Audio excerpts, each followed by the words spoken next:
بھائی یہ ڈھنگ سیکھنے کے لیے ہم یہاں آئے ہیں، اللہ والوں کے پاس اس لیے جایا جاتا ہے۔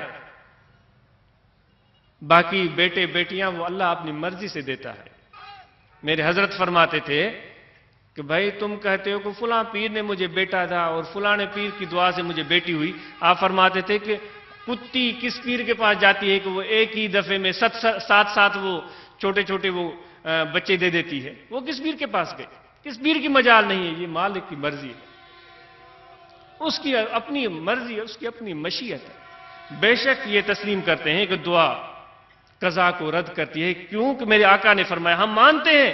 لیکن اس کی مشیت سے ہوتا ہے، اگر سنیں تو بھی اس کی مرضی، نہ سنیں تو بھی اس کی مرضی۔ ہم تو اس کی ملکیت ہیں۔ عبدیت کا مفہوم کیا ہے؟ ہم یہاں یہ بھی سیکھنے آئے ہیں ہم اس کی ملکیت ہے، وہ ہمارا مالک ہے۔ کہے گا اٹھو اٹھ جائیں گے، کہے بیٹھو بیٹھ جائیں گے، کہے کہ تم سو جاؤ ہم سو جائیں گے۔ بھائی یہ بات ایک دن میں سمجھ میں نہیں آتی، یہاں تو یوں یوں کر کے چلے جائیں گے۔ میں نے پہلے کہا تھا کہ یہ دل کی بستی آباد کرنی ہے، اس پنڈال کو تعمیر کرنے میں بنانے میں بڑے دن لگے ہوں گے، بستی کو آباد کرنے میں بڑے دن لگتے ہیں۔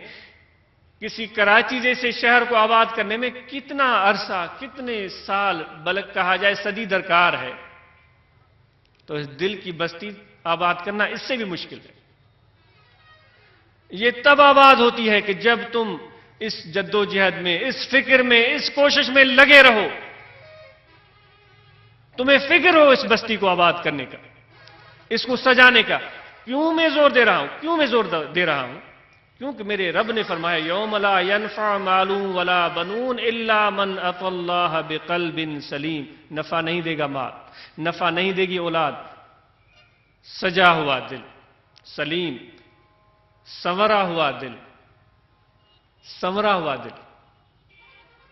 وہ کیسی سنوار چاہتا ہے، اس کی پسند کو دیکھو۔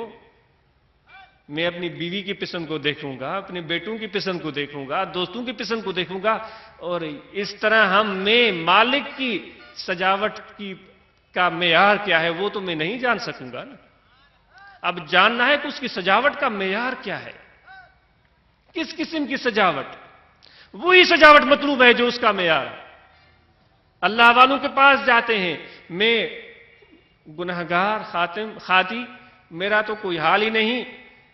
مجھے سندھی میں چوندہ نا پچھ بدی مہری منہ تے مثالیو 100% سچو تھو۔ خالص دنیا دار منہ وٹ کچھ بھی کونے، پر ہے جماعت ہے مرشدن جی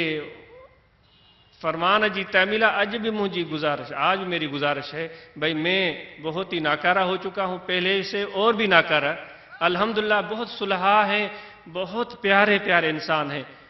کسی اور کو یہ ذمہ داری دے دی جائے میں ان سب کے پیچھے چلنے کے لیے تیار ہوں، بس مجھے تو یہ معیت چاہیے ان دوستوں کی، خادم کی حیثیت میں۔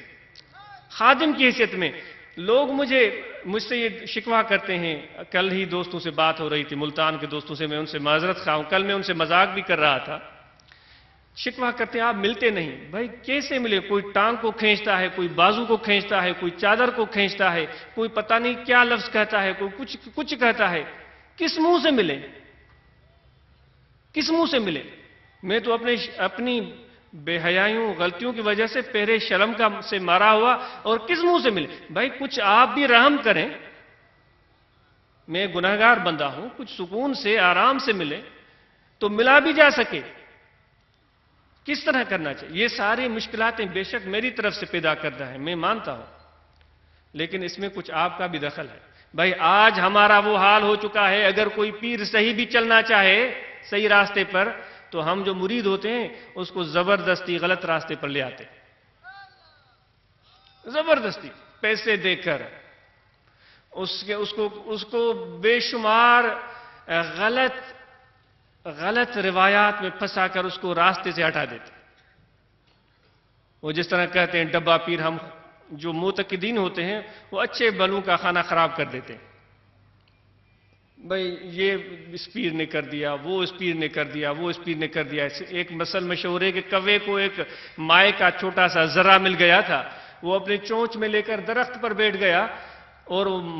ماوے کو وہ کھیر کا جو ماوا ہوتا ہے وہ کھانے لگا، بڑا مزیدار سا۔ گیدڑ وہاں سے گزر رہا تھا، اس نے سوچا واہ واہ اس کوے کی تو عیش ہو گئے، اس کے پاس ماوا ہے، ہم تو ماوا کہتے ہیں، اردو میں پتہ نہیں کیا بولتے ہیں، کھویا کہتے ہوں گے، ایک دوست نے بتایا کھویا کھویا، تو وہ کھویا اس کے منہ میں ہے، تو اس گیدڑ کے منہ میں پانی بھر آیا، وہ نیچے بیٹھ کر سوچنے لگا کہ کیسے یہ کھویا حاصل کیا جائے، تو نیچے اس کو کہنے لگا ماشاءاللہ بھائی نام تو کوے کا سنا تھا، آج دیکھنے کو ملا ہے، تعریف تو بڑی سنی تھی،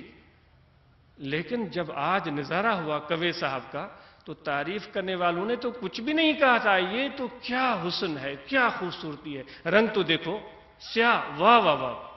واہ واہ کیا حسین اس خوبصورت کلر ہے، چونچ تو دیکھو، اس کے پاؤں تو دیکھو، کواش سندھی میں چبا شینگ بھرجن، سندھی گالائن کا وہی مناوا، اردو جلا مجبوری ہے، وہ بھی اپنے اندر سوچنے لگا کہ واقعی میں کچھ ہوں، تو وہ بھی یوں یوں خوش ہو کر پھیلنے لگا، اس نے کہا واہ واہ بھائی صورت بھی دیکھ لی، اس کے پر بھی دیکھ لیے، ذرا پروں کو تو پھیلاؤ، تو اس نے پر کھول کر یوں یوں پھڑپھڑائے، واہ کتنے حسین پر ہے، یہاں تو کسی اور پرندے کا مقابلہ ہی نہیں، پھر اس نے کہا بھائی پر بھی دیکھ لیے، اب چونچ بھی بڑی خوبصورت ہے، لیکن میٹھا آواز نہیں سنا ہے، میٹھا آواز اگر آج سننے کو مل جائے تو ٹھنڈ پڑ جائے گی، کوا تو پہلے ہی اس کی تعریف میں آ چکا تھا، جس طرح ہم پیر آ جاتے ہیں، کوئی کچھ تعریفیں کر رہا ہے، کوئی کچھ تعریفیں کر رہا ہے، میں ناچیز عرض کرتا ہوں کہ حضور کی نعت پڑھی جائے اور ان کا شان بیان کیا جائے، تو اس نے بھی اپنی چونچ یوں کر کے کھولی،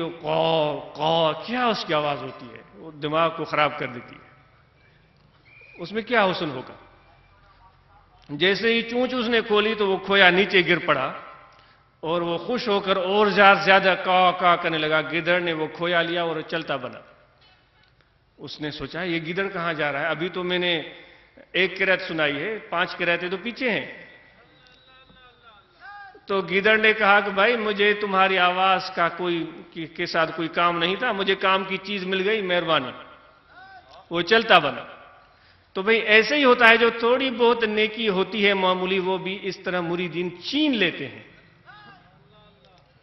وہ کہیں گے کہ بھائی تمہاری دعا سے یہ ہو گیا، تمہاری دعا سے یہ ہو گیا، ہم اب دعا سے یہ کر دو، جس طرح وہ ڈبہ رکھتے ہیں اس میں فرمائشیں ڈالتے ہیں، یہ فرمائش پوری ہو، یہ فرمائش پوری ہو، یہ فرمائش، پھر وہ پیر بھی فرمائش گاہ بن جاتا ہے، تکبر تاڑے ٹرے گھر مٹھے سید ملا مصر، وڈے وڈے آپ کہاون وڈے گیون وسر، پھر وہ اصلی جو بڑا ہے وہ بھول جاتا ہے، پھر وہ میں ہو جاتا ہے، میں ہی سب سے بڑا ہوں، تو میں عرض کر رہا تھا کہ سجا ہوا دل اللہ کی بارگاہ میں کام آئے گا، وہ سجاوٹ ہمیں یہاں سیکھنی ہے، اس دل کو سجانا ہے، اس کو پہلے تو گندگی سے خرابیوں سے خالی کرنا ہے، جب بھی ہم گھر لیتے ہیں خریدتے ہیں تو اس میں سینکڑوں خرابیاں ہوتی ہیں، گرد و غبار ہوتا ہے، مٹی دھول ہوتی ہے، اس میں جھاڑیاں اگاتی ہے، اس میں ٹوٹا پھوٹا فرنیچر ہوتا ہے، رنگ خراب ہو چکا ہوئے، دروازے ٹوٹ چکے ہیں، کھڑکیاں ٹوٹی ہوئی ہیں، ان کے کوئی بھی بولٹ وغیرہ سلامت نہیں، نہ کوئی لائٹنگ کا صحیح سسٹم ہے، سینکڑوں خرابیاں ہوتی ہے، پہلے تو سب یہ مٹی گرد غبار ٹوٹی ہوئی چیزیں سب نکالی جاتی ہیں، پھر اس کی سجاوٹ کی باری آتی ہے، تو جب یہ سجاوٹ کے مرحلے آتے ہیں پھر آہستہ آہستہ اس گھر کو سجایا جاتا ہے، پہلے تو کریں گے اس دل کو خرابیوں سے آزاد، سب سے بڑی خرابی غیر اللہ کی محبت ہے، دنیا کی محبت ہے ہمت کہ ہم اپنے دل کو اس دنیا کی محبت سے آزاد کریں، یہ کہنا آسان ہے، کرنا اتنا آسان نہیں ہے، جو باتیں اس ناچیز کی گنہگار کی دل میں، وہ میں آپ کو عرض کر رہا ہوں، آپ چاہیں گے کہ ہم ملیں اور کچھ کہیں کہ وہ بھی بات، بھائی اس سے مجھے فائدہ اس بات میں نظر آ رہا ہے جو میں ابھی آپ کی خدمت میں پیش کر رہا ہوں، میں نے کل عرض کیا تھا کہ یہاں ہم آئے ہیں، ہر ایک کا اپنا خیال ہے، اس ہر ایک کی کسی نہ کسی کے حوالے کام کرنا ہی پڑتا ہے، تو میرے دوستو یہ بات کہہ دینا آسان ہے،